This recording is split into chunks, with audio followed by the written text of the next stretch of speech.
Muy bien.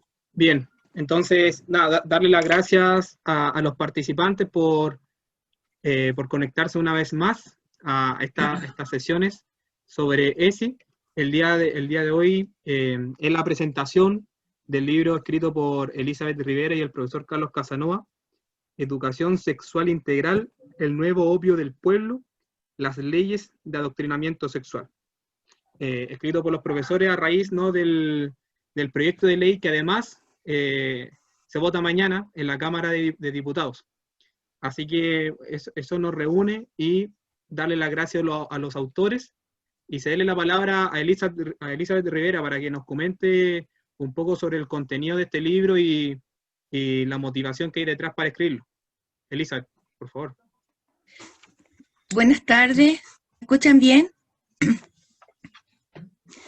Bueno, mi nombre es Elizabeth Rivera, yo soy profesora de aula, tengo 25 años de experiencia, soy profesora de Estado en castellano, trabajo en la docencia en un liceo, un colegio, y a la vez también me dedico a la investigación, soy magíster en educación y en literatura hispanoamericana, y desde el año 2014, que me interesaron estos temas del enfoque de género, la perspectiva del género y la ideología del género, a propósito de publicaciones que se estaban haciendo en Chile y que yo como mamá estaba preocupada, ¿no es cierto?, principalmente cuáles eran los derechos de los padres frente al adoctrinamiento escolar de cualquier tipo, ya sea del género o político.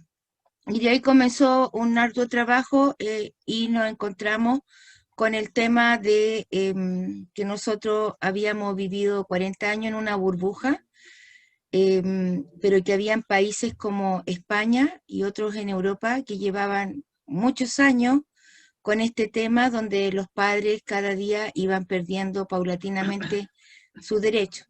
Y eso me motivó a trabajar en esta causa, en esta cruzada por defender primero la libertad de enseñanza, el derecho de los padres a educar a los hijos conforme a sus creencias y también el defender a los niños de toda forma de explotación, que era lo que se veía venir. Y en este contexto apareció Educación Sexual Integral después de una serie y batería de proyectos de ley que estaban en el Congreso hasta el día de hoy y que tenían que ver con educación, legislación e infancia y que cambiaban, ¿no es cierto?, el paradigma de lo que nosotros entendíamos por infancia, el rol de los padres, el rol de la educación. Y actualmente, bueno, se legisla educación sexual integral, que cambió de nombre, ¿no es cierto? Se llama ahora educación de la afectividad, sexualidad y género, que establece las bases, ¿no es cierto?, para la educación desde kinder hasta, llamemos la vida universitaria, porque en realidad no va a terminar en la enseñanza media, ¿ya?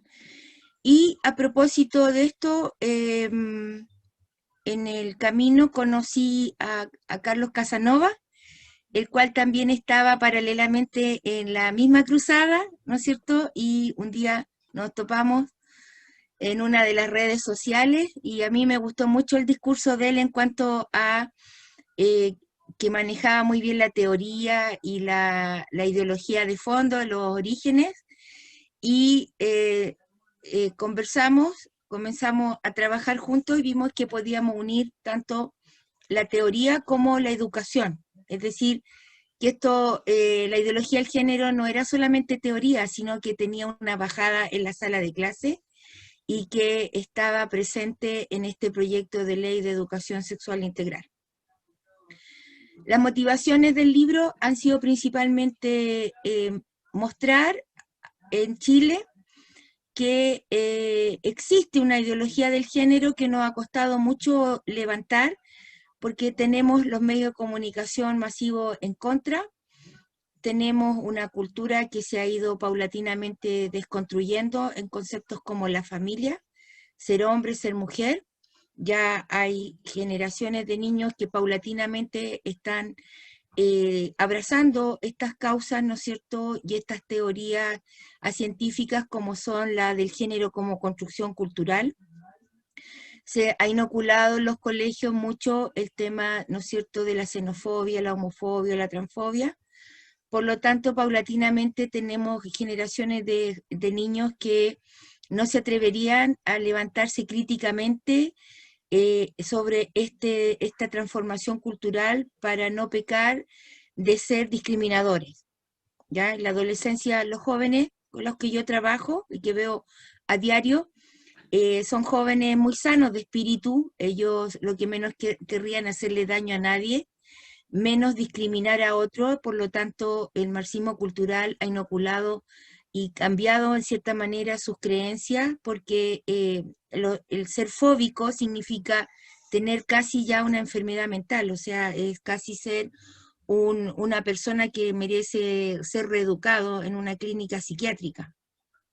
Entonces, estos conceptos ya han sido inoculados, como también el tema del aborto libre y el tema también de la xenofobia, pero también está el otro tema que tiene que ver especialmente con esta educación, que es la memoria histórica.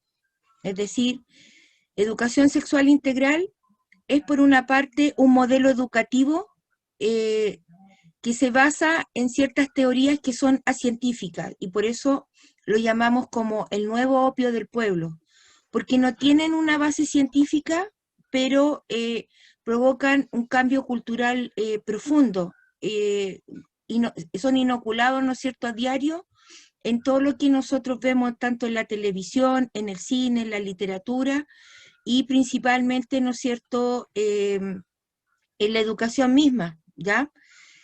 ¿Y cuáles son estas teorías que nosotros consideramos que son científicas y ponen en claro riesgo la educación de los niños en esta educación sexual integral? Es el enfoque de género, que por una parte sostiene la tesis que el género es una construcción cultural, que ser hombre o mujer es una construcción cultural, que hay que dejar de lado este concepto y darle la libertad a la autopercepción, es decir, que cada uno sea lo que quiere ser. Esa es como una de las principales teorías, ¿no es cierto?, en la cual se basa todo este enfoque.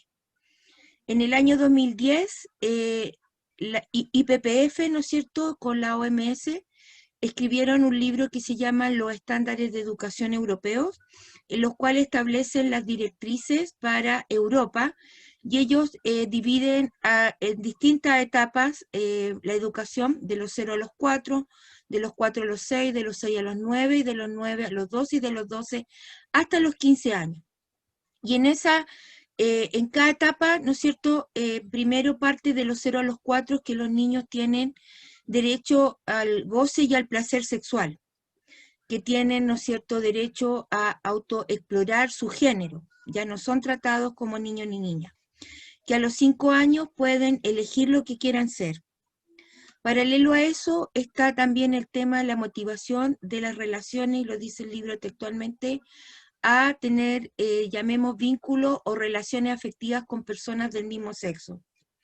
Por otra parte, se inocula desde la infancia los famosos derechos sexuales y reproductivos, es decir, el aborto libre, elegir con quien quieran establecer una vida afectiva, no importando el sexo, sino que la persona, ¿ya? También está el tema de las familias diversas, desaparece la heterosexualidad, y se visibiliza en los niños la diversidad de familias.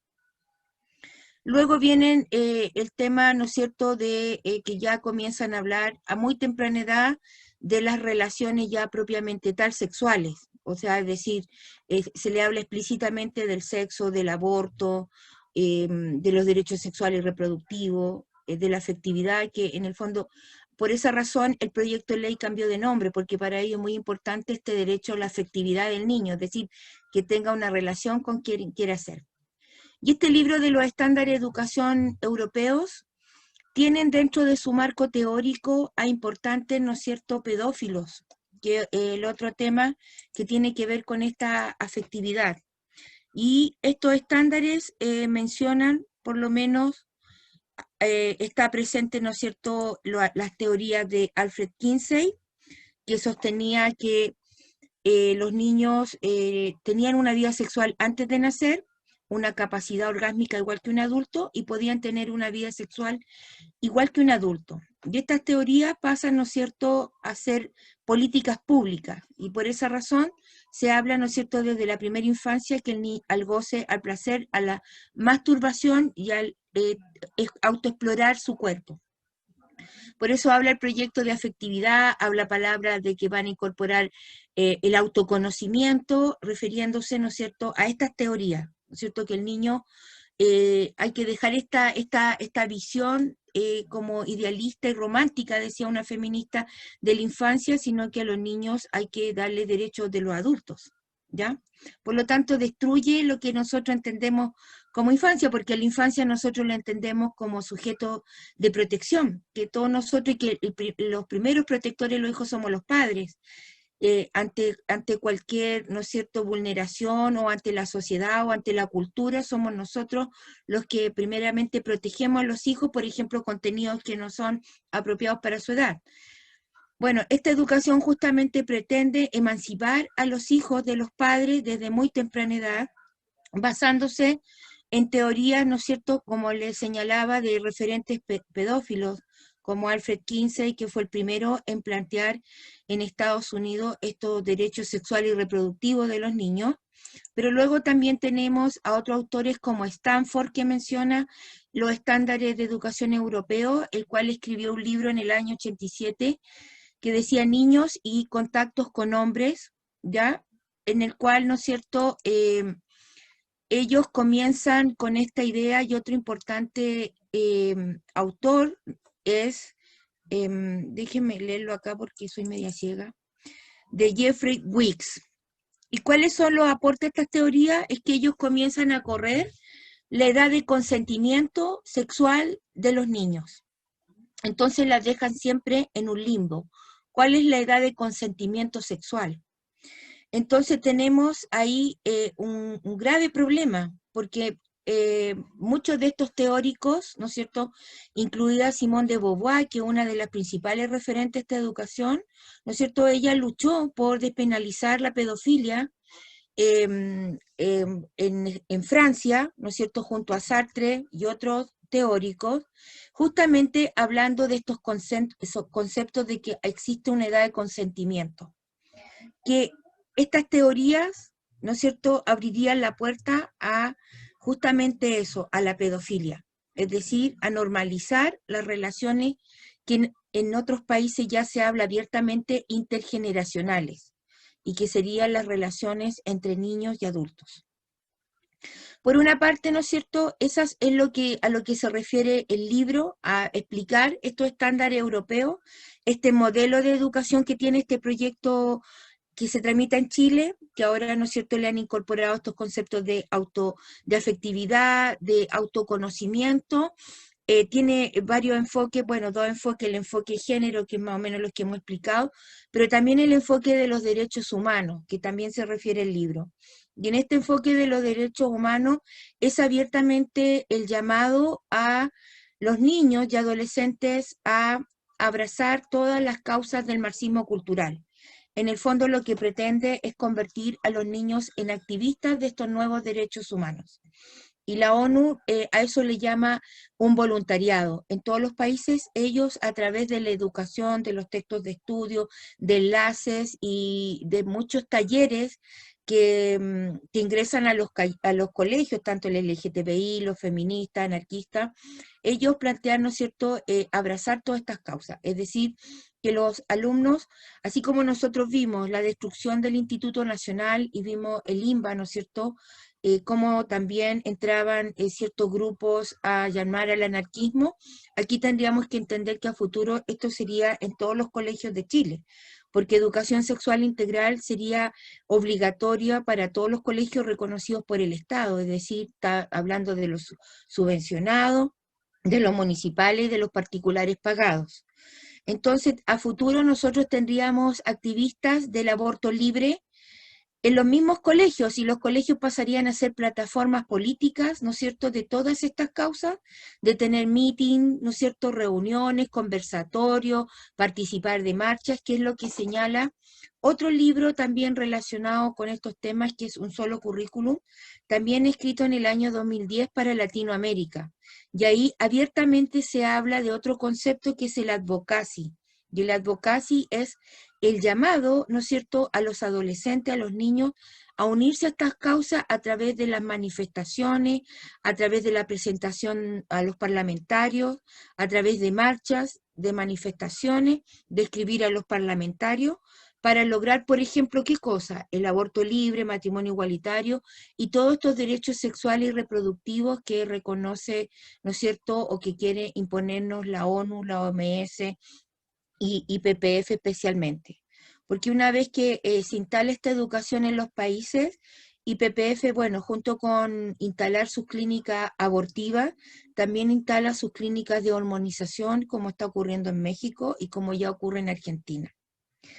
Eso es más o menos a grandes rasgos lo que trata este libro, Educación Sexual Integral, el nuevo opio del pueblo, que está motivado principalmente a educadores, a que lo lean líderes educativos y padres en general, independiente de sus creencias religiosas, de que entiendan que acá se está gravemente, ¿no es cierto?, se pretende destruir la infancia, instrumentalizarla, que estos niños se conviertan en agentes del Estado, porque si nosotros destruimos a los niños moralmente desde su más tierna infancia y los convertimos en activistas guerrilleros primeros culturales, tenemos que entender que a futuro también podrían ser activistas guerrilleros ya no solamente culturales, porque ustedes ven el caso, por ejemplo, Argentina, cuando han tratado de despenalizar el aborto, las luchas parten desde los colegios, ¿no es cierto?, públicos, principalmente son adolescentes a los que utilizan de pañuelo verde y que van, ¿no es cierto?, quemando iglesias por toda la ciudad. Y por donde pasen, van rayando todo y destruyendo todo. Y es más o menos lo que hemos visto desde octubre hasta acá. O sea, todo este estallido también tiene relación con esta educación que ha estado presente muchos años, ¿no es cierto?, en Chile, especialmente en ciertas universidades, ¿no es cierto? Yo en el año 92 hacía un magíster en literatura hispanoamericana en la Universidad de Chile, y justamente ese año llegó de la Universidad de Berkeley, California, una de las principales promotoras y a la que le escuché por primera vez el concepto género. O sea, estamos hablando ya 30 años más o menos. Entonces tenemos que entender que estos conceptos han sido inoculados, ya han sido ya aceptados por generaciones de personas que en este momento están dispuestas a tomar como el último bastión que les falta, ¿no es cierto?, para esta reingeniería social, que sería la educación. Porque son estos niños los que llevarían a cabo la revolución cultural, y no solamente cultural. También tenemos que entender que se abre la posibilidad, ¿no es cierto?, de que esto a futuro sea más que cultural, como lo vemos en la violencia en la que actúan ciertos grupos. Por otro lado, vemos a adultos que pertenecen a organizaciones importantes de niños que están, ¿no es cierto?, metiendo en el cerebro de los niños que ellos son el futuro, que ellos van a cambiar la sociedad, que ellos son los que van a llevar a cabo este cambio en el mundo. Y los adultos, ¿no es cierto?, somos un estorbo, porque no aceptamos, ¿no es cierto?, o somos considerados dentro de esta educación de manera explícita por la ONU, como lo establece el solo currículo, como los grupos conservadores que hay que destruir. Y ahí tenemos a la escuela, la familia y la iglesia, que son los principales que tienen que ellos lograr, ¿no es cierto?, destruir dentro de la sociedad, y también hacen el llamado a denunciarlos explícitamente en estos textos que ha publicado, ¿no es cierto?, IPPF, la OMS, la UNICEF, desde los años 2010. Bueno, esa es mi parte con respecto a la educación sexual integral, el nuevo opio del pueblo. La parte pedagógica, demostrar que aquí se está convirtiendo a estos niños en agentes políticos del Estado, las teorías nefastas que no tienen ninguna base científica y que destruyen la infancia. Por otra parte, muestro los ejemplos de los estándares de educación europeo con ejemplos textuales, y más o menos hacemos referencia al mismo proyecto que se legisla hoy actualmente. Ahora también, y por último, entender que el enfoque de derechos humanos también incorpora dentro de la educación cívica lo que se considera, que el libro no lo nombra, pero a la memoria histórica, es decir, que se enseña a los niños, ¿no es cierto?, las graves violaciones de los derechos humanos en el gobierno militar, y que se consagra a través del currículum, ¿no es cierto?, que, por ejemplo, los niños tienen que acudir al Museo de la Memoria y todos los museos y monumentos que ha construido la izquierda en torno a sus principales íconos, ¿no es cierto?, y defender, ¿no es cierto?, en el fondo el comunismo y el marxismo. Es eso. Eso sería como mi parte del libro. Bien, muchas gracias, Elizabeth. No, muy decidor lo último, que cómo se ha intentado a través de la OMS, la IPPF, ver a los padres como el adversario a combatir, ¿no? Y muchas veces eso también lo vemos en nuestros niños. Bueno, yo no tengo hijos, pero en la nueva generación o también en los jóvenes, que muchas veces también se ríen de los padres cuando les dicen un consejo que muchas veces es sabio, pero bueno, es parte de lo que estamos viviendo. Otra cosa, decirle a los asistentes que pueden ir dejando sus preguntas en la sección de preguntas y respuestas o en el chat, para nosotros después al final de ambas presentaciones ir haciéndoles sus consultas a los autores y expositores de la presentación. Ahora voy a dar paso a darle la palabra al profesor Carlos Casanova, que también, bueno, es escritor de este libro y actualmente trabaja como profesor en la Universidad Católica de Chile. Profesor, le cedo la palabra. Gracias, Emiliano, por la invitación. Gracias a Elizabeth también por lo que dijo en su presentación. Efectivamente nos conocimos, yo creo que fue por Facebook o algo así. No recuerdo por cuál medio fue, pero creo que fue Facebook. Y sí, entendimos que podíamos hacer un trabajo complementario que se concretó en este libro que estamos presentando hoy, pero yo quería destacar una cosa, y es que en la portada del libro se da un vínculo que es muy fácil. Bueno, aquí está un poco más difícil, pero hay uno más fácil que es esiesdictadura.com. Eso es una página de WordPress donde hemos subido mucho material, y entre otras cosas el PDF del libro, donde ustedes pueden descargarlo gratuitamente, de la página esiesdictadura.com. Todo pegado y sin mayúsculas, esiesdictadura.com. Entonces, ya en el libro hay un trabajo muy complementario. También Elizabeth, en su parte, hace una identificación de los dogmas de la ideología de género que es muy interesante. Bien, y en la primera parte yo muestro dos cosas. Uno es el trasfondo filosófico de la ideología de género que está detrás de la ESI, de la educación sexual integral, y la historia legislativa por la que se ha ido imponiendo esta ideología. De esa historia legislativa voy a hablar con algún detalle dentro de un rato, pero inicialmente uno puede ver que hay una estrategia pensada desde hace décadas, que se ha ido concretando, ha ido cristalizando ahora, pero los primeros pasos se dieron en el año 2004 con toda claridad, y incluso hubo pasos anteriores. Bien.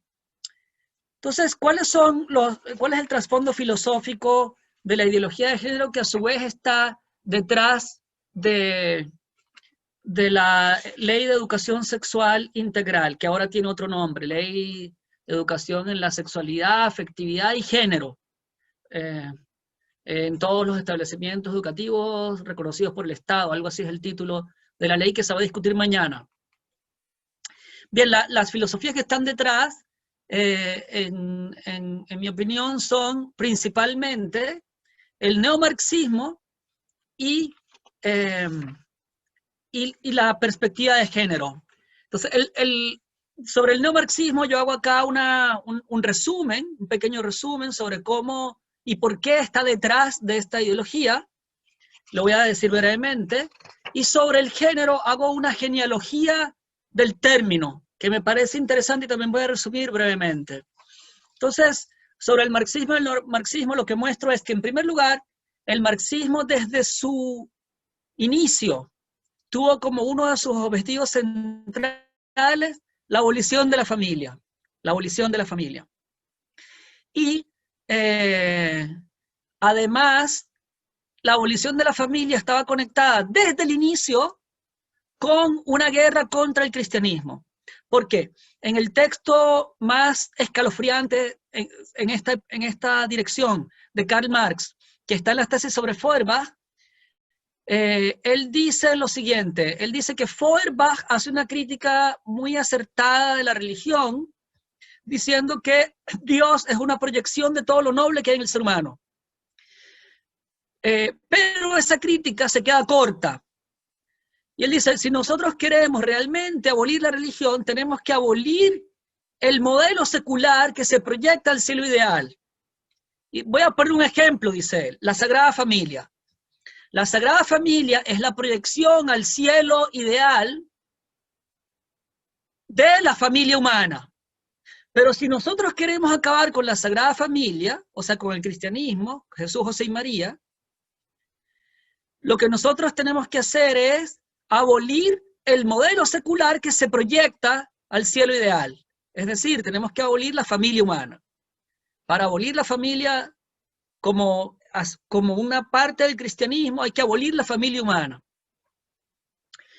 Y la estrategia que propone Marx está en el Manifiesto Comunista, y la estrategia consiste en oponer mujeres a hombres y oponer niños a padres. Esas son las líneas centrales de la propuesta marxista para abolir la familia, aparte también de remover resentimientos de los proletarios contra los burgueses, tiene otros aspectos, pero estos que he señalado primero son como los más importantes. Entonces los marxistas siempre han querido abolir la familia. En los años 60, la revolución del 68 también quería abolir la familia, ¿verdad? Y entonces uno veía a los hippies que vivían en comunas donde no había matrimonio, sino vivían un montón de hombres y un montón de mujeres juntos, yo qué sé. Pero los más inteligentes entre ellos, de la escuela de Frankfurt, como Marcuse, se dieron cuenta de que no estaban llegando a ninguna parte. ¿Y por qué no estaban llegando a ninguna parte? Porque los proletarios estaban muy cómodos en el mundo occidental, en las repúblicas occidentales, incluida Iberoamérica. Estaban muy bien y nunca entonces iban a apoyar un movimiento revolucionario que iba a destruir la estructura política de sus países. No lo iban a apoyar. Por tanto, había que buscar un nuevo portador de la revolución. ¿Y quién iba a ser ese nuevo portador de la revolución? Los intelectuales, estudiantes y profesores, que a causa, decía él, de su libertad de pensamiento, incurrían en la perversidad moral, en la monstruosidad moral. Entonces, en ese momento, yo pienso que Marcuse entendió que debía asociarse al movimiento paralelo de la liberación sexual, que tenía como gran abanderado, como nos ha dicho Elizabeth, al profesor, al doctor Alfred Kinsey, y todos sus asociados, John Money y Benjamin, Harry Benjamin principalmente. Entonces Marcuse decide asociarse con este tipo de doctrinas, según las cuales, por ejemplo, el sexo no es algo natural, sino que el sexo masculino o femenino no es algo natural, sino que es una construcción cultural, y por tanto, da igual si un hombre se acuesta con un hombre, una mujer con una mujer, un hombre con 4 mujeres, yo qué sé. Todo eso da igual. Él dice, nos vamos a asociar con esta gente y vamos a hacer una subversión del concepto de tolerancia. De manera que, a partir de ahora, se entienda por tolerancia precisamente tolerar todos estos vicios. y se entienda que son intolerantes todas las personas y doctrinas que rechazan estos vicios. Claro, eso era una estrategia perfecta para acabar con el cristianismo, que es una de las principales metas del marxismo, y al mismo tiempo acabar con la familia. Matas un pájaro, dos pájaros con una sola piedra, ¿verdad? Entonces, él propone esta estrategia, y en esta estrategia Marcuse dice, ya, cuando hayamos cambiado el concepto de tolerancia, lograremos prohibir la transmisión de la doctrina cristiana y de la moral natural, no solamente cuando se manifiesten acciones externas, sino en las mismas fuentes en que esta doctrina se transmite. O sea, en la escuela más temprana y en la familia.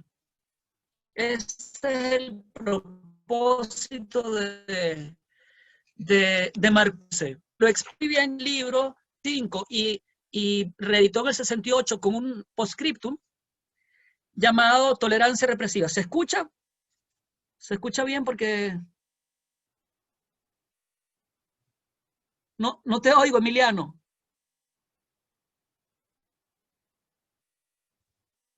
No te oigo.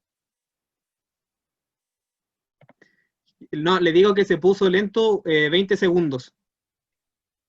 Ah, ya. Ok. Bien, entonces, eso es lo que dice Marcuse. Él incluso dice que hay que imponer una dictadura que indoctrine a las masas y les imponga la ideología dominante, una ideología revolucionaria, y que entonces de esa manera quiebre la transmisión de lo que él llama doctrinas reaccionarias, que sería básicamente el cristianismo. Ya, eso es lo que hace Marcuse, y lo que digo sobre la genealogía del género acá es, bueno, primero lo que ya ha contado Elizabeth, que Alfred Kinsey es un señor que publicó varios volúmenes sobre sexualidad en los Estados Unidos, un volumen sobre la sexualidad del varón norteamericano, otro sobre la mujer, bien. Y en el volumen en el tomo sobre la sexualidad de los hombres, él publica unas tablas, y en esas tablas uno puede ver claramente que él hizo experimentos sexuales con niños desde los meses de nacidos hasta los 12 años, 10, 12 años de nacidos, y los sometió a sesiones con pedófilos. No sabemos si el pedófilo era él mismo o eran pedófilos que él buscaba. Creo que eran pedófilos que él buscaba en Chicago y en Indiana, bien. Y entonces él describe como experimentos todas las reacciones de esos niños, de 10 meses, de 1 año, de 18 meses, de 2 años, las reacciones. Entonces dice, bueno, el niño grita, el niño suda, el niño pega, pero eso en realidad es una manifestación del placer que está experimentando, por ejemplo, ¿no? Y va diciendo, y la cara se le pone así, y la lengua se le pone así, y se pone este color, y yo qué sé, una cosa terrible, terrible. Este es el gran padre de la sexología, que es la gran ciencia que nos quieren imponer por medio de la Ley de Educación Sexual. Pero este señor asume la teoría de Simone de Beauvoir, según la cual la sexualidad es algo construido culturalmente, como decía antes. Y él es uno de los que primero, junto con Benjamin, intenta una operación de cambio de sexo. Muy temprano, pero en realidad su víctima huyó al final. Más tarde, en el año 65, nace un niño llamado, que se conoció finalmente como David Reimer, pero su nombre inicialmente no era ese, que en el 66 sufre un accidente y por eso pierde su pene, y sus padres, para desgracia de este niño y de su gemelo, sus padres escuchan que hay un doctor llamado John Money, el asociado de Alfred Kinsey, que tiene una clínica de sexología, en John Hopkins, y que él puede, porque tiene esta teoría de que el sexo es algo construido, él puede hacerle una operación a su niño Reimer, y cambiarle el sexo. Y entonces ellos van a ver al doctor, el doctor los convence de que le pueden construir los órganos sexuales femeninos quirúrgicamente, que luego con hormonas pueden criarlo como una mujer y luego tienen que tratarlo siempre como una mujer, y entonces él será una mujer feliz y no un hombre frustrado. Los padres, un poco locos yo creo, le creyeron y sometieron a su hijo a ese experimento. Inmediatamente los medios de comunicación social, como la revista Time, publicó este experimento como si fuera una confirmación de las teorías feministas, ¿verdad? Que la sexualidad es algo construido culturalmente, y lo publicaban como un gran éxito del doctor John Money.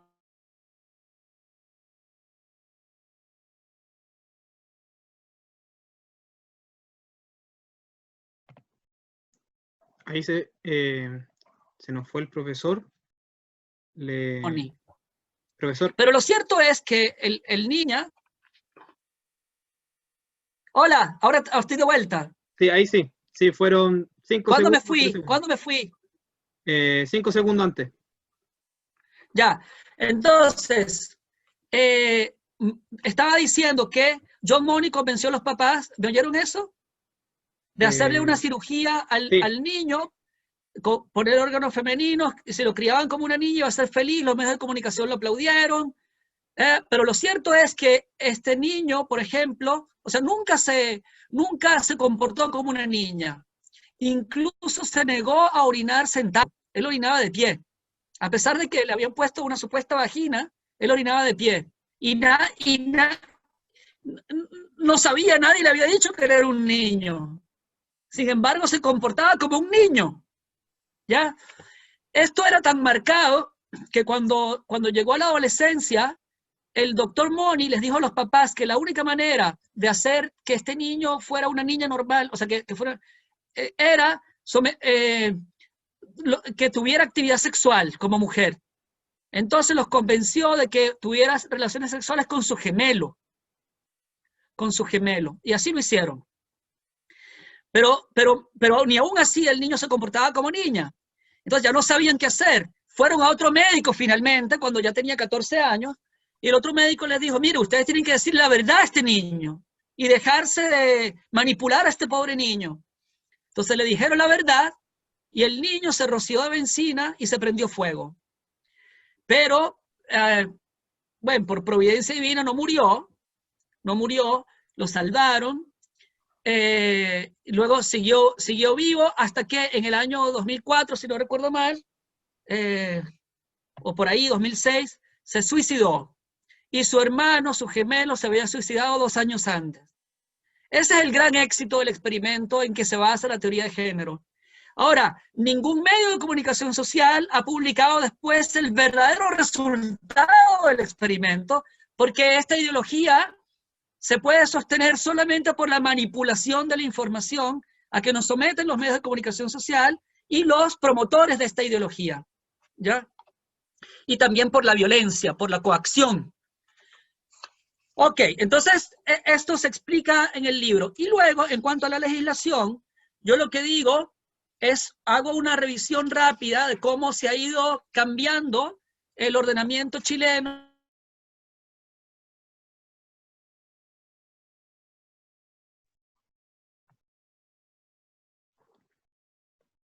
Ahí lo volvimos a perder.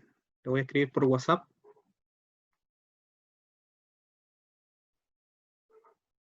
Desde la Constitución para abajo, prohibió la píldora. Bachelet consiguió meter en el Tribunal Constitucional a su abogado del 2008. Y el abogado del gobierno en el 2008 se convirtió en un magistrado del Tribunal Constitucional y presidente del Tribunal Constitucional.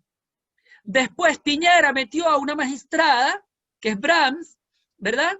Y entre Brahms y el presidente del Tribunal Constitucional nombrado por Bachelet, en el año 2017 dijeron que el aborto era constitucional. Entonces, profesor, primero han cambiado el ordenamiento constitucional.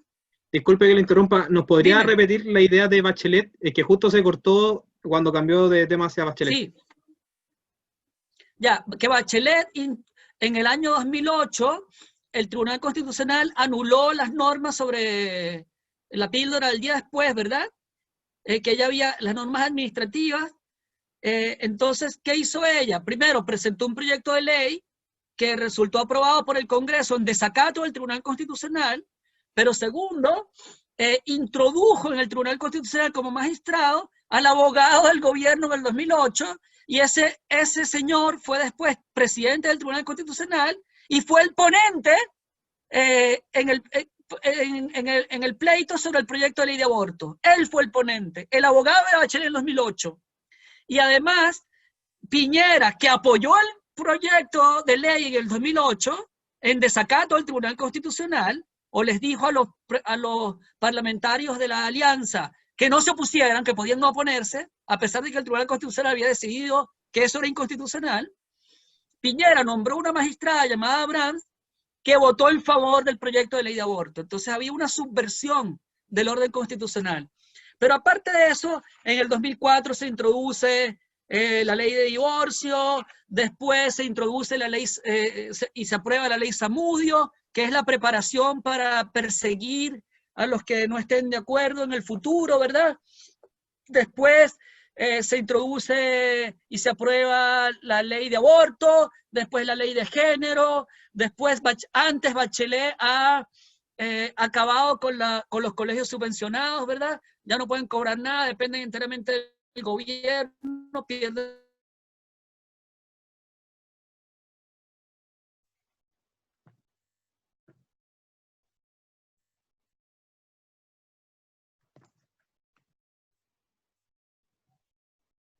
Se perdió.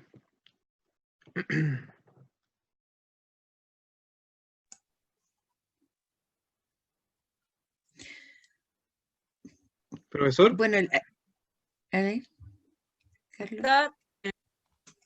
Hola, ya, ahora sí. Sí. Ahora sí. Profesor, Sí. ¿y le complica con solo audio? No, yo lo hago con solo audio. Quizás el internet Sí. aguanta mejor así. Entonces, no sé dónde quedamos, pero hay un proyecto de ley que propone la despenalización de las relaciones de un hombre adulto con un menor de edad, pero mayor de 14 años. Hay un proyecto de ley en este momento en el Parlamento que propone eso.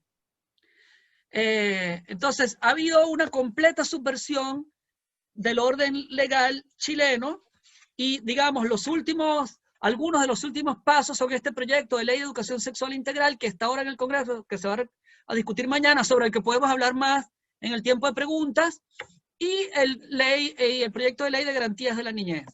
Ahora, yo quiero decir una cosa más. La subversión completa del orden chileno se alcanzará el día en que puedan sustituir la Constitución. ¿Por qué? Porque la Constitución actual tiene una arquitectura tal que protege a la familia y a la vida también. La Constitución actual dice que la familia es el fundamento de la sociedad, dice que los padres tienen un derecho preferente a educar a sus hijos, dice que los colegios tienen derecho a tener un proyecto educativo, dice que la vida del que está por nacer será protegida por la ley. Entonces, la estructura de la Constitución actual hace que todas las reformas que están haciendo por vía de ley los parlamentarios sean inestables, porque si mañana llega a la presidencia un presidente mejor que Piñera o Bachelet, nombrará magistrados del Tribunal Constitucional mejores que los que hay ahora, y si eso pasara, se podría echar atrás todo lo que han hecho. Entonces ellos necesitan cambiar la estructura, la arquitectura constitucional de Chile. Antes de dejar la palabra, quiero decir que yo y Elizabeth, también nosotros, agradecemos a Ismini Anastasio que financió la impresión de este libro. ¿Ya? Eso. No sé, prefiero ahora pasar al diálogo. Bien, entonces pasemos a las preguntas. Primero para Elizabeth.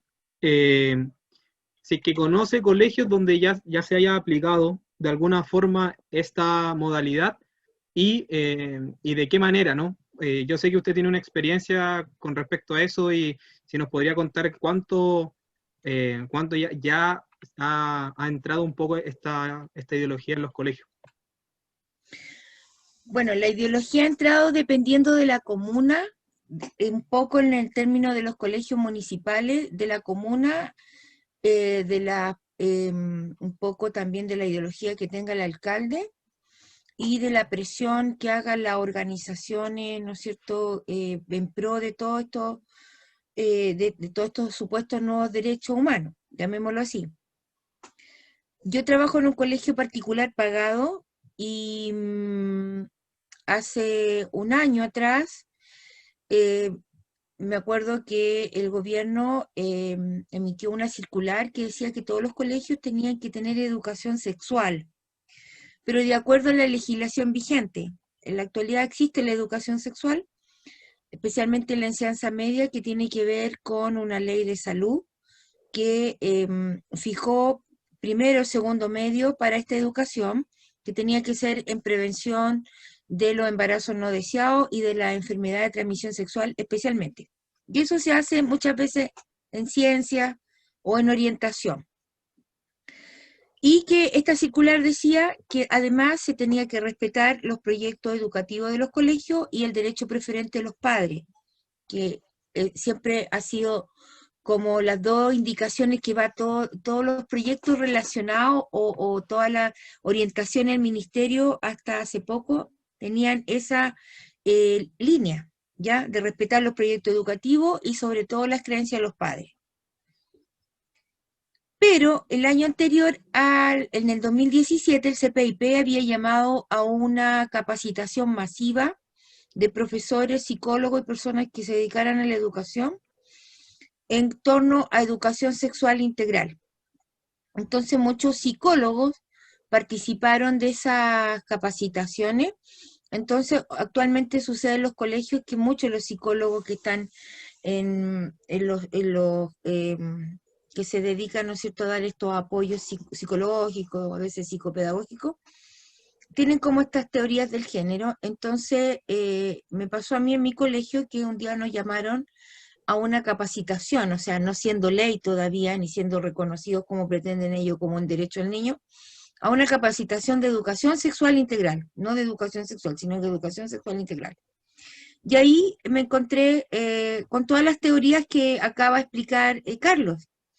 O sea, pero también estaban todas las teorías de Judith Butler con respecto a este tema de que fuimos hombres, mujeres, porque nos vistieron con ropa de mujer, nos pusieron ropa de mujer y jugamos con juguetes, se supone, estereotipados de niño o niña.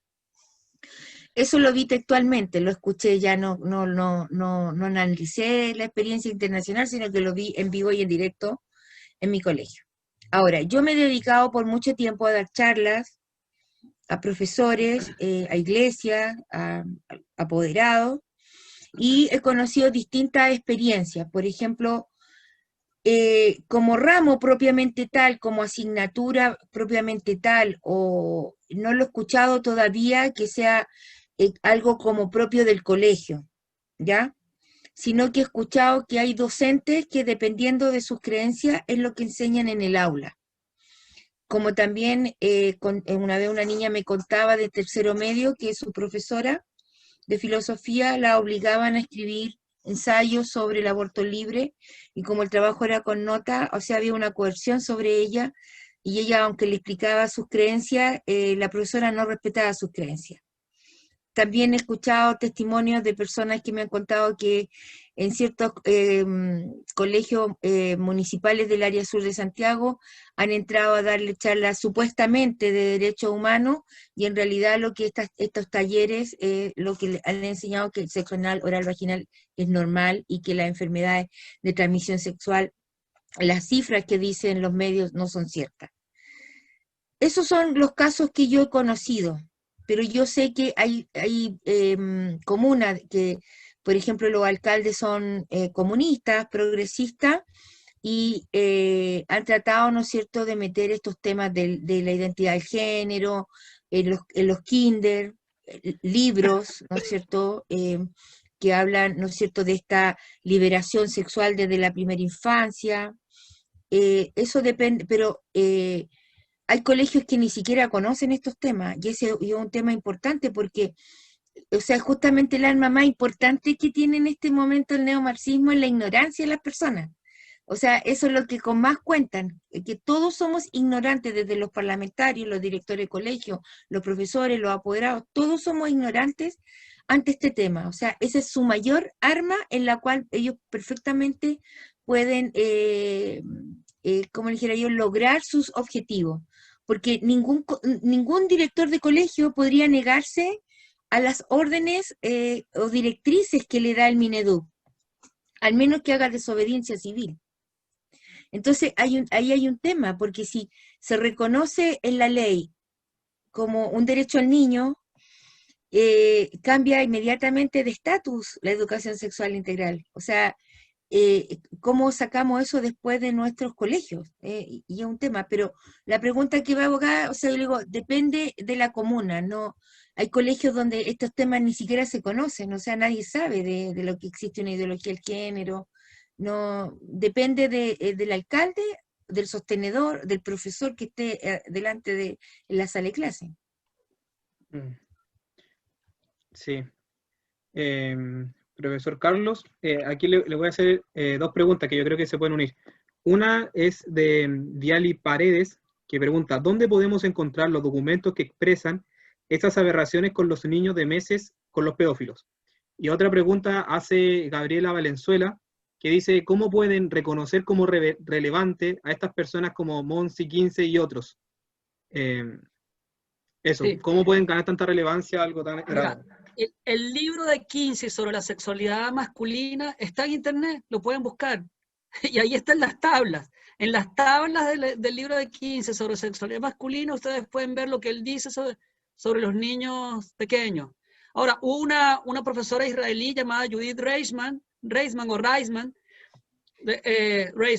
que denunció a Kinsey y estuvo detrás de él y estuvo tratando de ponerlo preso y no pudo. También las obras de Judith Reisman permiten conocer toda la actividad pedófila de Alfred Kinsey. Una cosa quiero añadir a lo que decía Elizabeth. No me acuerdo cuál fue la segunda pregunta. ¿Cuál fue la segunda pregunta? ¿Cómo pueden ganar relevancia Money y Kinsey con tanta... Ya le voy a decir eso también. Pero una cosa sobre la pregunta de Elizabeth es esta, que todas las facultades de educación que yo conozco están metidas en esta perspectiva, incluida la católica. O sea, eso hay que saberlo. Esta perspectiva está metida hasta el tuétano en las escuelas de educación. Y además hay muchas ONG que están preparándose para tomar el terreno apenas se apruebe esta ley, ¿ya? Entonces, hay todo un ejército preparado y hay financiamiento internacional para esto. Bien. Hay un caso muy famoso que Elizabeth seguramente tiene en mente cuando habla de que hay comunas en que se ha hecho esto, que es el caso de la comuna de Santiago, cuando estuvo la alcaldesa socialista que promovió este libro que usa Elizabeth en nuestro librito, que es el de las 100 preguntas. Y también puso el cuento aquel, Nicolás tiene 2 papás, en el prejardín, no sé cuánto, en los niños muy pequeñitos.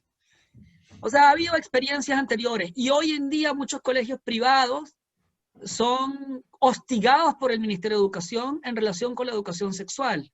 Y si no tienen todo el aparato legal bien amarrado con la ley 20.418 que permite tener proyectos propios de educación sexual conforme al proyecto educativo, si no lo tienen todo amarrado legalmente, les entran en el colegio con la ley 20.418 del 2010. Entonces hay una presión que ha sido frenada gracias a que la ley 20.418 permite tener programas de educación sexual conforme al proyecto educativo, gracias a la Constitución y gracias a que no está aprobada esta ley. Pero si se llega a aprobar esta ley, esa presión va a arrasar con todo lo que hay, a menos que usemos una desobediencia civil masiva. ¿Cómo pueden cobrar relevancia estos pensadores? Mira, yo les digo a mis estudiantes no hablando sobre estos pensadores, sino sobre otros también tan irracionales como estos, yo les digo que lo que ocurre es que vivimos en un mundo muy antirracional. Es un mundo en el que domina, por ejemplo, la ideología marxista. Marx expresamente rechaza la razón. Marx dice que la verdad es irrelevante. Hay que entender la verdad no como la descripción de cómo es el mundo, sino que de verdad es lo que convenga a la revolución. Nietzsche rechaza la racionalidad abiertamente, dice que la razón es una hembra engañadora, así lo dice Nietzsche. Freud también rechaza la racionalidad y dice que todo lo que parece racional en realidad son pulsiones enmascaradas, excepto el psicoanálisis, por supuesto. Y estos tres pensadores inspiran todo lo que se conoce como posmodernidad. Entonces vivimos en un mundo que está en rebelión contra la razón y contra la verdad. Por supuesto que hay tradiciones en Occidente que se aferran a la razón y a la verdad, como la tradición cristiana y la tradición clásica. Pero la tradición cristiana y la tradición clásica están marginadas. Hoy hablaba con un amigo que es evangélico, que ha hablado en televisión desde la perspectiva evangélica, y me decía que lo han censurado todas las televisoras y todas las radios, diciendo que es un fanático religioso. No es ningún fanático religioso, es simplemente un cristiano coherente. Pero eso no lo aceptan los medios de comunicación social. Entonces, estamos en un mundo que está en rebelión contra la verdad, en rebelión contra la razón y en rebelión contra la fe. Por eso pueden tener relevancia autores como estos. Por eso. Ya, eso es lo que iba a responder. Sí. Gracias, profesor. Aquí una pregunta de Erika para Elizabeth. En su experiencia como profesora, ¿cómo podemos potenciar en los niños y jóvenes el pensamiento crítico? Que se cuestionen lo que ven, leen y escuchan, por más atractivo que parezca. Esto considerando la popularidad de que los conceptos que usted describe parecen tener en la sociedad. Bueno, es sumamente importante el rol que los papás cumplan en esto. Yo creo que a los niños, en los tiempos en que estamos, no hay que educarlos en una burbuja. Hay que hablarles con la verdad, a la edad que corresponde. O sea, y hablar con la verdad significa para los papás en este momento un doble esfuerzo, porque significa que los padres se tienen que interiorizar de estos temas. Es decir, tener claro cuáles son los... Por eso este libro está orientado también a eso, entender cuáles son los dogmas principales que no tienen una base científica, que los médicos a nivel internacional, ¿no es cierto?, la comunidad científica nunca ha respaldado. Por ejemplo, el concepto de identidad de género, el concepto de el aborto libre, que es otro tema también presente en educación, de que, por ejemplo, el feto no es persona, que cuando se hace un aborto no se mata a nadie. Esos son conceptos que en este momento están muy, muy presentes en lo adolescente e incluso ya en niños de séptimo básico. Entonces es importante la formación que los papás le den y hablar con claridad, o sea, y hablarles con la verdad. Yo tengo un hijo preadolescente y paulatinamente con mi marido nos le hemos conversado las cosas y le hemos planteado también las teorías que existen. Él ha escuchado a expositores sobre el tema. Entonces aquí hay todo un tema en que los papás, es muy importante el rol que cumplan, y van a tener que inmiscuirse en estos temas, leer, buscar, prepararse para este cambio cultural o esta educación, y estar atento de qué es lo que le enseñan en los colegios, cuáles son los conceptos y todo eso. Bien. A ver, voy a buscar. Hay otra pregunta que está justo. Para el profesor, aquí hay una pregunta de un anónimo. Hoy el verdadero opio es la desmoralización de la sociedad. El profesor ha sostenido en otros momentos que esa es la mejor táctica para que el pueblo ame sus cadenas. ¿Nos podría explicar esta idea, o puede explicar o profundizar un poco más el nexo entre la inmoralidad y el régimen injusto? Claro, miren, la idea filosófica es la siguiente, que la voy a explicar sencillamente.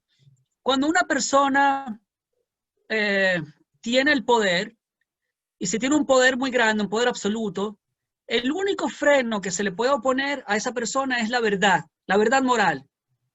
La verdad moral es la única defensa que tiene el débil frente al poderoso. Entonces, cuando hay un movimiento totalitario que quiere tener un poder absoluto y completo, total, sobre todas las personas, lo primero que hace ese movimiento es corromper la moral y presentar la corrupción de la moral como una liberación. Ellos le dicen al pueblo que lo van a liberar de la moral, lo van a liberar de la moral. Entonces el pueblo acepta esto como una liberación y cuando el pueblo acepta esto como una liberación, destruye la única barrera que el pueblo podría oponer. Ya no hay barrera posible. Y esto lo han hecho los marxistas de una manera muy inteligente. El autor que principalmente ha hecho esto es Michel Foucault.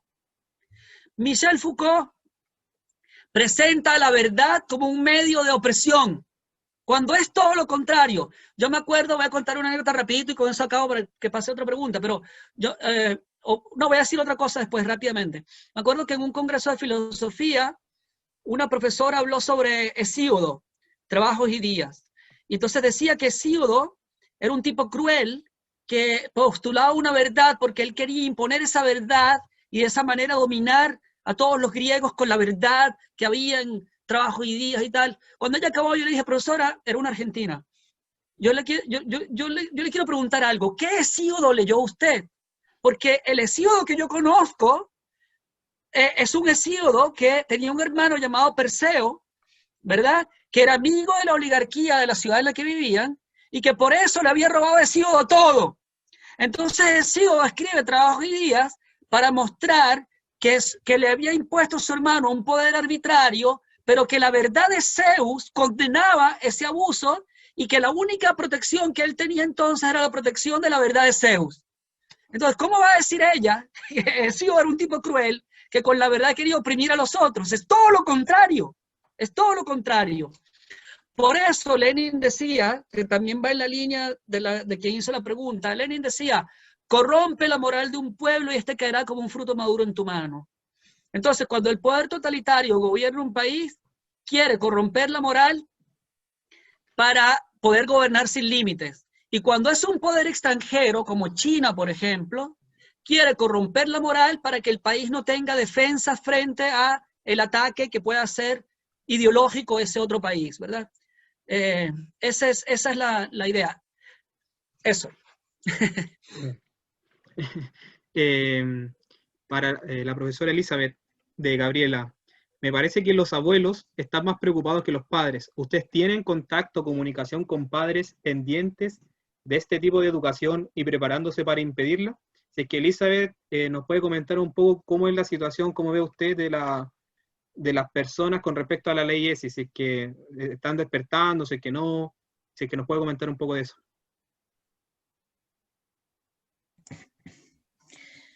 Esto ha sido un trabajo de hormiga, ¿no es cierto?, desde el año 2014 hasta acá, pero ahora existe ya un gran como despertar con respecto a este tema, porque de a poco se han ido involucrando personas.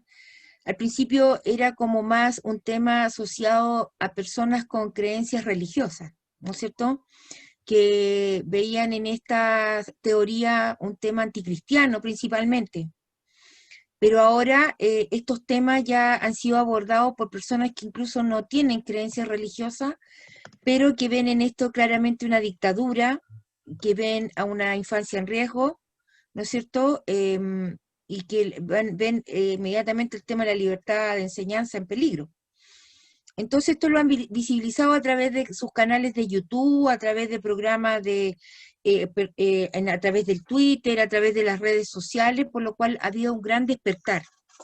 Si no falta más sinergia, es decir, de la capacidad de organización. Pero hoy día, por ejemplo, hubo un gran tuitazo, se han logrado tuitazos con el tema y eso es una buena señal, porque eso significa que ya personas que antes no querían involucrarse en esto para que no lo fueran a tachar de homofóbico, ya están dispuestos como a enfrentar el tema. Nos falta mucha más presión, porque aquí claramente, o sea, el rol que cumplamos nosotros es sumamente importante de hacerles saber a los parlamentarios que estamos en conocimiento, por eso invitar a todos a escribirle a sus correos, a los diputados, claramente de decirle que no vamos a votar más por ello, empezar por ahí. Ustedes dirán, pero ¿qué vamos a lograr con eso? Se logra, tiene una eficacia, por lo menos el proyecto que no salga tan radical como ellos quieren. O si logramos sacarlo mucho mejor, claro, pero eso significa una gran presión ciudadana que tenemos que dar y que tenemos que lograr, como lo han hecho todos los países que en esta situación. Ahora, y en torno a eso se han formado muchas organizaciones y cada día se forman más y cada día la gente busca saber, que les den charlas, que les den seminarios, que están preocupados, que qué pueden hacer, pero lo mínimo, o sea, es escribirle a los parlamentarios, a los diputados, y decirle claramente que están como padres o como ciudadanos, están conscientes de lo que se está legislando y que no lo apoyen, o que en el fondo no están mintiendo, porque ellos dicen que este proyecto va a prevenir la enfermedad de transmisión sexual, los embarazos no deseados y el abuso sexual, y es todo lo contrario.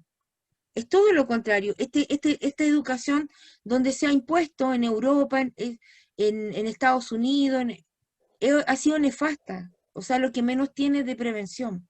Entonces, todos los que están acá escuchando pueden hacer algo sumamente importante, escribir a los parlamentarios, en este momento está en la Cámara de Diputados, escribirle y decirle que ustedes como padre, como abuelo, como tío, como vecino, como ciudadano, como chileno, no está de acuerdo con este proyecto. Y eso es como muy importante.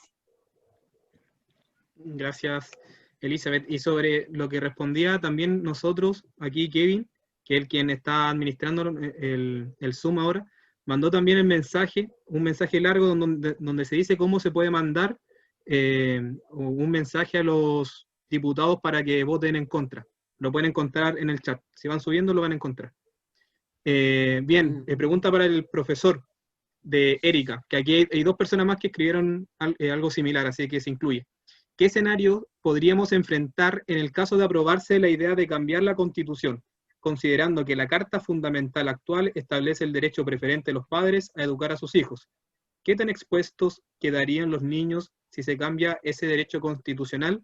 Y además, profesor, si nos puede comentar un poco la votación de mañana. ¿Qué opina usted? ¿Cómo se encuentra? Y si es que también nos podría comentar la prevención que usted hace con respecto a que se incluye, ¿no?, el derecho preferente de los padres, pero ya hemos visto que en Argentina y en México, aún incluyéndose, eso no se respeta. Emiliano, no te oí la última pregunta porque perdí el audio. Por eso quité el video. Sí. ¿Me escucha ahora? Sí. Sí. No, la última pregunta es que nos puede comentar un poco sobre la votación de mañana, qué opina, cómo nos va a ir, y si es que usted puede también comentar un poco la prevención que yo le he escuchado otras veces sobre que aún incluyéndose quizás en el proyecto de ley el derecho preferente de los padres a educar a sus hijos, ¿qué prevención puede hacer eso? Conociendo la experiencia argentina y mexicana, que existe esa prevención en la ley, pero aún así con recursos posteriores la han incumplido. Claro. Bien. Que lo primero es la Constitución. Para la primera pregunta, sí, voy con la primera pregunta. Mira, este proceso constituyente no ha sido espontáneo, ha sido empujado por grupos revolucionarios, eso está muy claro. Incluso está bastante claro que hay conexiones con Venezuela, ¿ya? Yo soy venezolano, yo viví esto ya en el año 99, 2000, 2001, 2002, en Venezuela. En el 2001 me amenazaron, tuve que vivir en el 2002. Bien, yo viví esto ya. Entonces, esto que está ocurriendo no es espontáneo. Una de las personas que está detrás de lo que está ocurriendo, uno de los principales agentes es Michelle Bachelet. Michelle Bachelet tiene ya preparado un proyecto de constitución que escribió junto con Fernando Atria, que es una de las personas más extremistas que hay en este país. Que él tiene escritos donde dice: la solución cristiana es morir por la verdad, pero la solución política es matar por la verdad. Y donde ha llamado prácticamente a una guerra civil también, Fernando Atria. Ha llamado a las élites chilenas dominadores extranjeros, ¿ya? Bien, entonces esta gente tiene ya escrito un proyecto de constitución. Y yo diría, lo más probable es que si gane el apruebo, después con una organización de las llamadas mesas sociales, ellos consigan mayoría en la asamblea. Es poco probable que consigan 2/3 en la convención. Es poco probable que consigan 2/3, pero yo creo que apenas se elija la asamblea se va a declarar soberana y que no debe respetar ninguna norma anterior, con lo cual con simple mayoría van a hacer lo que les dé la gana. En ese caso, el mejor escenario es que se aprobara la Constitución de Bachelet. Eso sería el mejor escenario. En la Constitución de Bachelet se habla, donde dice que la familia es la célula, no me acuerdo cómo lo dice la Constitución, fundamental de la sociedad, dice la familia en cualquiera de sus formas. ¿Ya? Entonces, ya Bachelet en ese proyecto de Constitución está decretando la abolición de la familia. Porque la familia no es cualquier cosa. O sea, si ustedes con un concepto dejan de significar perro, por ejemplo, y empiezan a significar también elefante, león, árbol, hormiga, casa, edificio, entonces ese concepto, esa palabra ya no tiene ningún significado en realidad. Para que una palabra tenga significado tiene que distinguirse de otras. Entonces, con la estrategia marcusiana, lo que han hecho es hacer creer que lo muy tolerante es decir que es igual la familia entre un hombre y una mujer, el matrimonio entre una mujer, también entre dos hombres. Por cierto, el viernes se discute en el Senado, en la Comisión del Senado de Constitución, el proyecto sobre matrimonio homosexual. Es igual el matrimonio entre dos hombres, entre dos mujeres, entre 3 hombres y 4 mujeres, entre 5 hombres y 2... Bueno, entonces, si el matrimonio entre hombre y mujer es igual que todas esas cosas, el matrimonio no es nada. El matrimonio dejaría de ser una unión de un hombre y una mujer dirigida a la procreación, crianza y educación de los hijos, a ser una unión amorosa bendecida por el Estado. Pero una unión amorosa bendecida por el Estado, hoy en día te dicen que para que no seas discriminatorio tienes que aceptar la de 2 hombres, pero mañana te dirán que tienes que aceptar la de 3 hombres y 4 mujeres, pasado mañana te dirán que tienes que aceptar la de un adulto y un niño, después te van a decir la de una mamá y su hijo, después te van a decir cualquier cosa. Entonces, eso es un artículo de Bachelet. También Bachelet elimina el derecho a la vida del que está por nacer. También Bachelet elimina el derecho preferente de los padres y la subsidiariedad. O sea, si saliera la Constitución de Bachelet, los niños estarían totalmente entregados a la voluntad de los organismos internacionales y de los movimientos más radicales revolucionarios de Chile. Ahora, ese es el mejor escenario, porque el peor escenario es que la Asamblea Constituyente se declare soberana y entonces disuelva todos los poderes y haga cualquier cosa que le dicte el movimiento más revolucionario que haya en Chile en ese momento. Que eso fue lo que pasó en Venezuela en el año 99, a partir del año 99. Y es claramente lo que quieren ellos. O sea, Atri ha dicho eso abiertamente, que hace falta una Asamblea Constituyente que no respete ninguna norma, ni histórica, ni tradicional, ni moral, ni jurídica, ni de ningún tipo, sino que refunda a Chile. Así lo ha dicho él. Entonces, de salir el apruebo, yo creo que Chile entra en un proceso revolucionario de consecuencias como que nosotros no podemos medir. Yo creo que Chile, no solamente los niños de Chile quedarían expuestos a los movimientos revolucionarios más extremos, sino que probablemente Chile desaparecería del concierto de las Naciones Libres como ha desaparecido Venezuela. La segunda pregunta, ¿cuál era? Era sobre la votación de mañana. Sí, la votación de mañana y las expresiones de la ley. Mira, la gente del Frente Amplio, que son marxistas, como Camila Rojas, que es la que hizo la principal autora de este proyecto, son astutos. Entonces ellos en el proyecto de ley, en la última versión del proyecto de ley, incluyeron frases que suenan bonitos. O sea, hablan del derecho preferente de los padres a educar a los hijos, hablan de que los sostenedores de colegio van a presentar los programas de los cursos, ¿verdad? Pero la verdad es que la arquitectura del proyecto, por la razón que ya dijo Elizabeth, es tal que es incompatible con el derecho preferente de los padres. Porque si la educación sexual de afectividad y género es un derecho humano del niño, y si se aprueba al mismo tiempo la Ley de Garantías de la Niñez, que prácticamente viene a abolir la patria potestad, ¿verdad? Y a sustituir a los jueces, organismos estatales y organismos internacionales en lugar de los padres, ¿verdad? Los padres serían administradores, ¿se escucha? Sí. ¿Sí se escucha ya? Administradores de estos organismos, vamos a decir,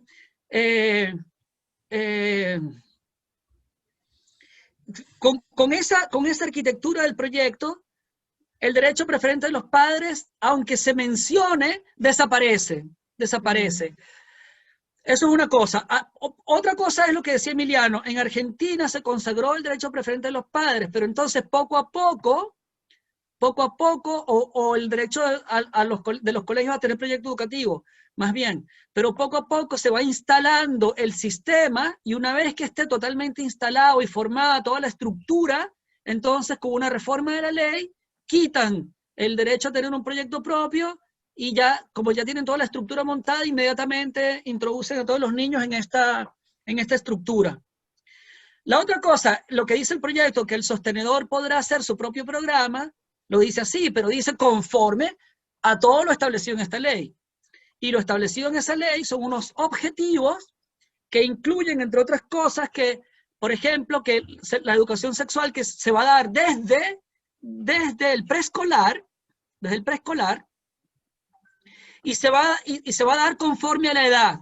Pero en los antecedentes del proyecto se menciona el caso de Holanda, y en Holanda se convirtió en ley estas directrices de educación sexual de que nos habló Elizabeth para Europa. Y en esas directrices se dice que es adecuado para los niños entre 0 y 4 años masturbarse.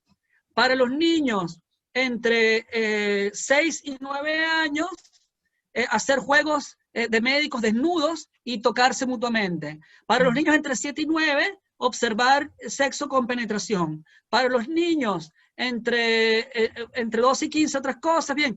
Y siempre masturbarse, por cierto.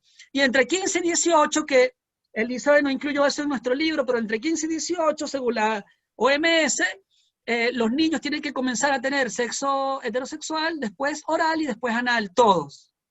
¿Ya?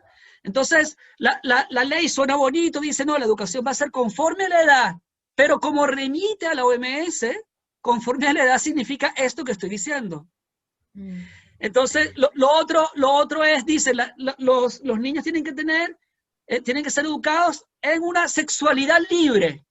Bien, una sexualidad libre es dar rienda suelta a las pasiones, pero dar rienda suelta a las pasiones es convertirse en una persona esclava, por lo que decíamos antes, pero el sostenedor del colegio tendrá que asegurar el derecho de los niños a una sexualidad libre. Entonces, no podrá enseñar la castidad en el colegio, de aprobarse este proyecto tal como está. Entonces, hay que dar una pelea, como ha dicho Elizabeth. Yo no sé qué va a pasar en el Congreso, porque podría ser que el proyecto se parara, pero hay cosas que me hacen pensar que las cosas podrían ir mal, porque, por ejemplo, se supone que el presidente de la Cámara debería oponerse a este proyecto y que lo iba a retrasar. Sin embargo, lo puso en cartelera para mañana. O sea, inmediatamente. Eso me da a mí mala espina. Sin embargo, hay muchos parlamentarios que no están de acuerdo con esto.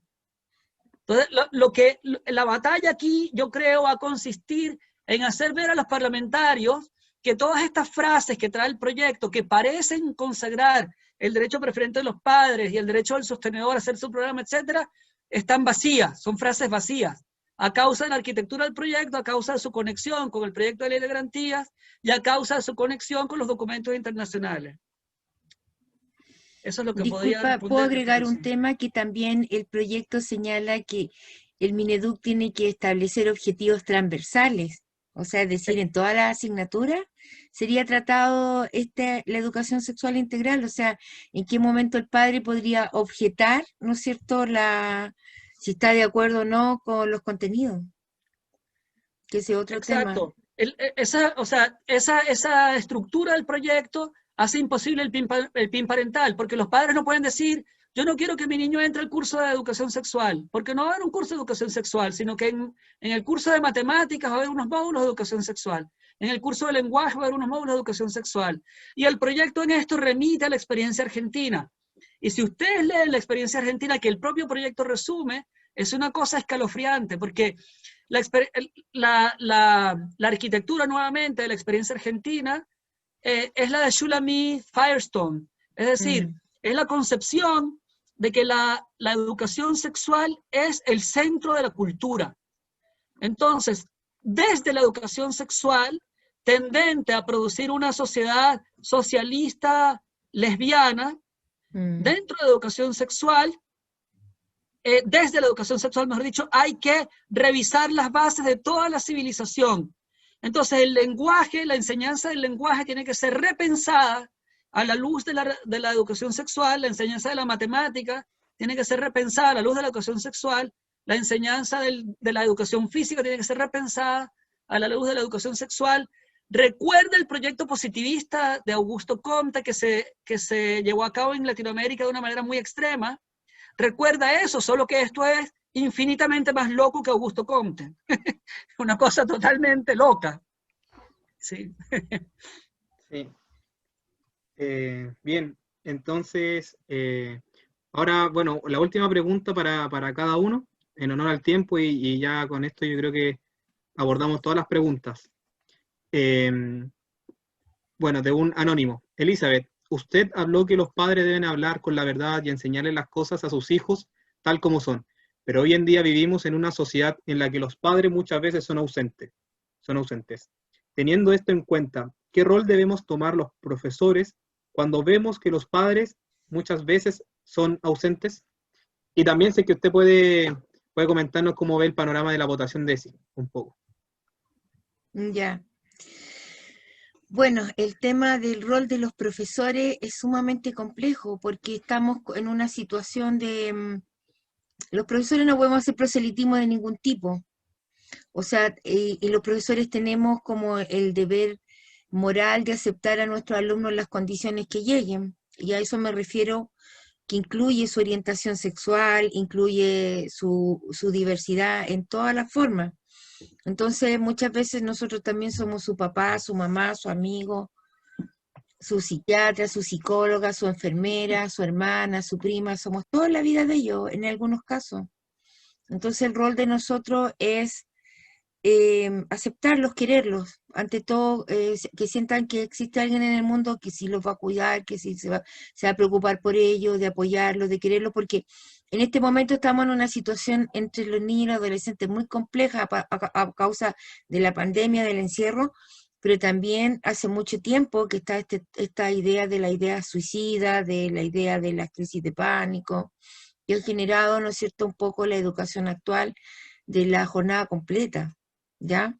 Entonces, en este momento el rol de los profesores es sumamente importante en el sentido de entregar valores, creencias, eso sí, de ser consecuentes con lo que nosotros creemos, y justamente esos niños vulnerables, esos niños que tan solo son los que andan, todas estas ONG que quieren ingresar a los colegios para buscar y para llevárselo a sus organizaciones. Son los que más logran atrapar en este neomarxismo, porque Marcuse también sabía que un niño educado en una familia, padre-madre, donde había un padre presente, ¿no es cierto?, y era educado con rectitud, era muy difícil que fuese corrompido por el marxismo cultural. Entonces ellos justamente buscan al vulnerable, al más vulnerable, y hasta que logran convencerlo con que, yo me imagino que lo hacen sentir muy importante, lo que nunca nadie hizo en el mundo, ellos lo logran a través de toda una manipulación. Y con respecto a la votación de mañana, la verdad, miren, se supone que el proyecto salió recién de la Comisión de Educación, va a pasar a la Cámara de Diputados en un primer trámite constitucional, es un proceso que se ve difícil la Cámara de Diputados porque ellos tienen mayoría, hay gente ahí muy radical, ellos saben que van a lograr meter nuevamente incluso cosas más terribles que las que estamos nombrando ahora, pero es una lucha que igual hay que dar, hay que dar, y yo le invito a usted a sumarse a organizaciones, informarse y escribir a los parlamentarios, es algo que no hay que dejar de hacer. Tenemos que lograr, ¿no es cierto?, que por lo menos, aunque después lo vulneren, ¿no es cierto?, el derecho de los padres quede consagrado, los proyectos educativos igual. O sea, porque podemos entender que siempre va a haber una puerta, pero en cambio si se toman el control completo del tema, como ha sucedido como en México, por ejemplo, es muy malo el panorama. Y es una lucha que hay que dar, y aunque eso no signifique salir de nuestra comodidad, de nuestra vida cotidiana, es una cosa que hay que hacer. O sea, la Cámara de Diputados siempre ha sido muy difícil, pero eso no significa imposible. Eso. Bien, muchas gracias, Elizabeth. Y la última pregunta para el profesor Carlos Casanova es de Tomás Alessandri para el profesor Carlos Casanova. Eventualmente, de consagrarse en la ONU el aborto como derecho humano, que contradice a otros derechos humanos, ¿cuáles serían sus alcances para nuestro ordenamiento jurídico en razón a la ratificación e integración de tratados internacionales? Uy, mira, esa es una pregunta grande y yo no soy un constitucionalista chileno. O sea, voy a responder de una manera un poco, ¿cómo se dice esto? Lega, ¿ya? Pero una cosa es un tratado internacional y otra cosa es una normativa de la ONU. Y los burócratas de la ONU quieren tratar todas sus normativas como si fueran tratados internacionales, no lo son. Entonces, para que fuera un tratado internacional tendría que ser algo suscrito por Chile, ratificado, aprobado por el Congreso, promulgado. Y yo creo que hay ciertas normas de tratados internacionales que contradicen el fundamento mismo de la Constitución, y que por eso, a pesar de que la Constitución incorpora como derechos constitucionales lo que se consagra en los tratados internacionales, la doctrina alemana ha dicho que hay normas constitucionales e inconstitucionales. Si hay una norma constitucional que viola el fundamento mismo del orden constitucional, se ha dicho esa norma es inconstitucional, aunque sea una norma constitucional. Entonces, mucho más un tratado internacional. Un tratado internacional, por ejemplo, supongamos que un tratado internacional dijera, yo qué sé, que los habitantes de Isla de Pascua no son seres humanos y por tanto el gobierno debe exterminarlos. Y eso es un derecho de los chilenos que quieren navegar por los mares del Pacífico. Well, eso es inconstitucional. Aunque Chile ratifique ese tratado y lo apruebe el Congreso de Chile, sigue siendo inconstitucional.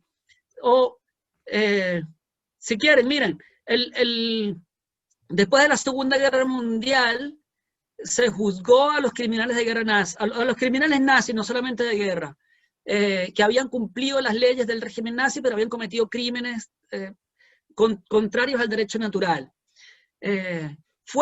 ¿Era justo juzgar a esta gente? Yo creo que sí, yo creo que fue algo jurídico, aunque a veces se cometieron abusos, a veces, yo qué sé, pero fue algo jurídico. No es simplemente la imposición del poder.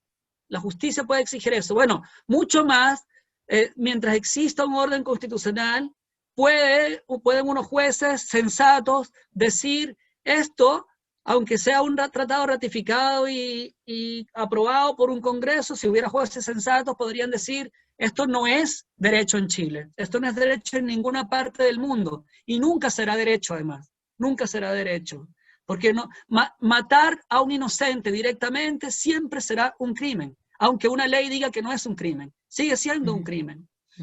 Entonces, yo quiero terminar con una cosa conectada con esta. Supongamos que esto se aprueba en una ley. Supongamos que la nueva Constitución establece esto. Aún así será un crimen.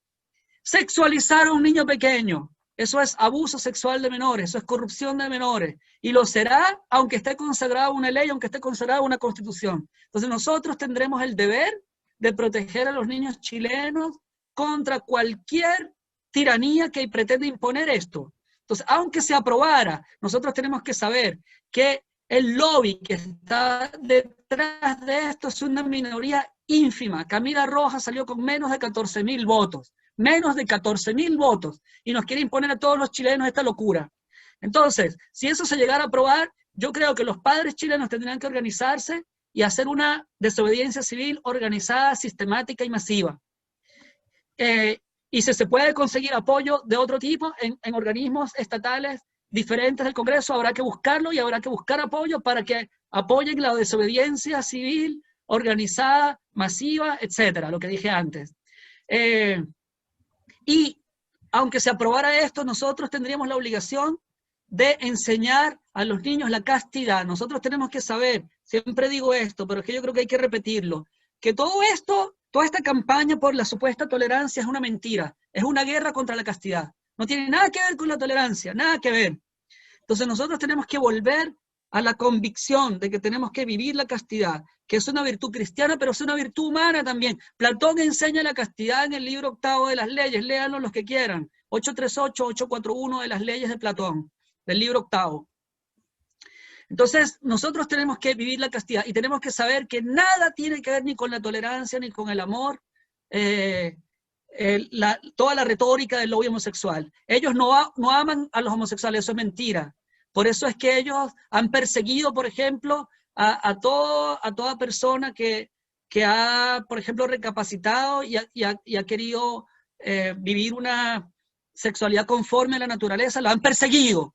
Porque ellos no aman a la persona, ellos simplemente abrazan una ideología y les da rabia que haya personas que sostienen la verdad y que muestran que se pueden controlar las pasiones, como he dicho otras veces. Aquí mismo dije eso en la charla anterior. Eso es así. Entonces nosotros, por amor, también a los homosexuales tenemos que vivir la castidad y enseñar a vivir la castidad, ¿ya? Porque es la única manera en la que una persona puede formar una familia, tener una relación de verdadero amor desinteresado con una persona, un hombre con una mujer con un hombre, tener niños y educarlos y criarlos de una manera sensata. Es la única manera. Si nosotros no controlamos nuestras pasiones, no podremos vivir felizmente. Eso lo dice Platón. Quien vence sobre los placeres vive feliz, y quien no, todo lo contrario. Eso es lo que quería decir al final. Bien. Muchas gracias. Antes de terminar, preguntarles si es que nos pueden dar nombres de organizaciones que aquí nos están preguntando y para que la gente también se sume o busque información en ellas. Elizabeth o Carlos. Yo conozco algunas, pero Elizabeth conoce más, entonces ella puede decir más que yo. Perfecto. Bueno, en organizaciones de padres está Con Mis Hijos No Te Metas, está Cuide Chile, Somos Padres, y principalmente esa. Ahora en organizaciones políticas, otro tipo, hay muchas, pero igual pueden seguirnos en Facebook, si quieren contactarse con nosotros, a través, si es dictadura, hay un correo que también nos pueden escribir. Yo les sugiero ver ese blog porque tiene mucha información de todo tipo. Está la experiencia mexicana, entrevista a profesores mexicanos, a la profesora Viviana de Argentina, a un padre mexicano, están las teorías de Kinsey, muchas cosas que se han hecho durante todo este tiempo para informar a la gente, así que ese blog es sumamente importante que lo busquen, lo lean. Ahí está el correo del blog, con lo cual también nos pueden escribir. Bien, muy bien. Muchas gracias, Elizabeth, muchas gracias, profesor, por la ponencia de hoy día, por el arduo trabajo que han hecho, por el libro que hoy día presentamos, y nada, solo agradecer. Decirle a nuestros participantes también que en nuestro canal de YouTube, Proyecto Vencer, van a poder encontrar esta charla para que también la puedan difundir lo que más se puede, decir, podemos llegar a la mayor cantidad de gente posible. Y además, en nuestra misma página de YouTube, se encuentra 5 charlas de un ciclo que hicimos anteriormente justamente sobre ESI, donde está la ponencia de Elizabeth Rivera también, del profesor Carlos, donde tratamos experiencia internacional, fundamentos filosóficos, las consecuencias psicológicas, el trámite legislativo, así que es un ciclo más o menos completo para que ustedes puedan también buscarlo y enterarse con mayor detalle de este proyecto. Eso, muchas gracias a todos y que estén muy bien. Gracias. Gracias. Nos vemos. Chao, Elizabeth. Chao. Profesor, Que estén chao, bien. Elizabeth. Un abrazo, adiós.